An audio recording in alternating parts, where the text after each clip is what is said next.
Mr. Secretary, I want to commend you and thank you and your staff for getting involved and helping me get a meeting down in the regional office in New Orleans, because I believe that it's important for Congress.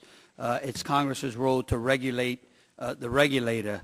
And so I appreciate you getting involved and seeing that it's important to allow congressmen to go down there and visit the regional offices and so forth. So I thank you.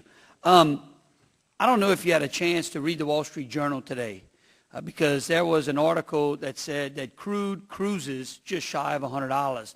And if you read through the article, you will see that the reason that crude prices are escalating, according to the Wall Street Journal, which is a periodical that Director Bromwich liked to use about a month ago in telling us that the Gulf was back to work, says that the reason that crude prices are up is that domestic supplies are on the way down. They're predicting that domestic production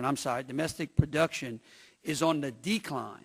And you see, last year I explained, I sent out a comment that I don't think the administration understands you can't turn the oil and gas industry on and off like a light switch.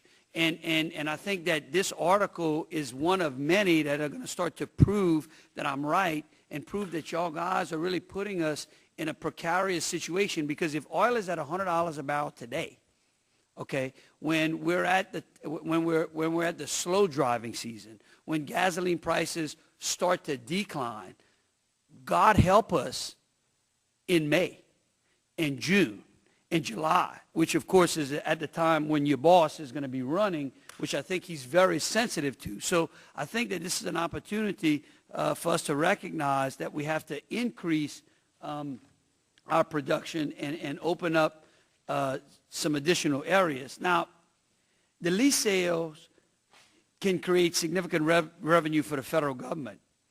We've heard that. What kind of impact would lease sale 222, if allowed to move forward, make on our economy and on our demand for energy in this country? So lease sale 220 in Virginia? No, 222, I think it is. 222 is the Eastern Gulf.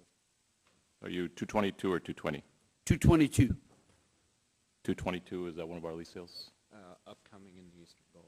It's an upcoming lease sale in the Eastern Gulf that was opened up under the GOMESA Act of right, but it's not being conducted in 2012. It is part of our 2012 to 2017 plan. But the lease sale is not going to be conducted in 2012. It's not going to be auctioned this year. Let me ask Director next year. Yeah. There will be a Western Gulf lease sale on December 14th of this year. Next year, in May or June, there'll be a consolidated Central Gulf sale, which, as reflected in the national assessment that Ranking Member Markey displayed at the beginning of this hearing, is actually the richest area in the Gulf. That consolidated sale will take place in May or June. So you're saying that 222 actually will occur next year? I mean, it's just a yes or no, because we don't have a lot of time. Yeah, we're putting out, and as a matter of fact, this week, we'll be putting out a notice on that sale. Great, thank you. Let me ask you this question. Did you consider in your 5-year plan addressing the needs of those players indirectly affected by the oil spill and subsequent moratorium, such as shallow water operators and lease extensions? That's kind of where I'm trying to go here. I know that y'all gave some extensions to about 99% of those stakeholders in deep water, but we've got no answer as to those shallow water players, whether those, because they were indirectly affected, if we would extend their leases as we did the deep water players. Let me answer one of your questions, and that's on the dollars and the value of crude and the Wall Street Journal article, and I'll have Tommy respond directly to your last question. The price of oil is set on the global market, and the program that we have put out both onshore as well as offshore is one that is going to bring additional energy production here in the United States. Wait, I hate to stop you. I mean, that is partially true, but Brent crude has actually been, there's been a significant gap between Brent crude and Texas Intermediate, which is over at Cummings. And so the price, in this article, you will see that the price that I'm talking about is the American crude that's being priced on the NYMEX. So they're saying that the reason that it is going up is because of domestic supplies are going down. So that's an effect directly based upon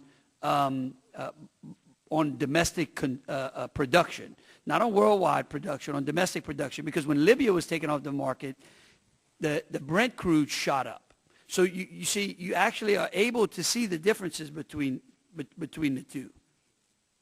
I would only say, Congressman, that the facts speak for themselves, that we are moving forward with production of oil and gas, and we continue to produce more today than was being produced even 2 years ago.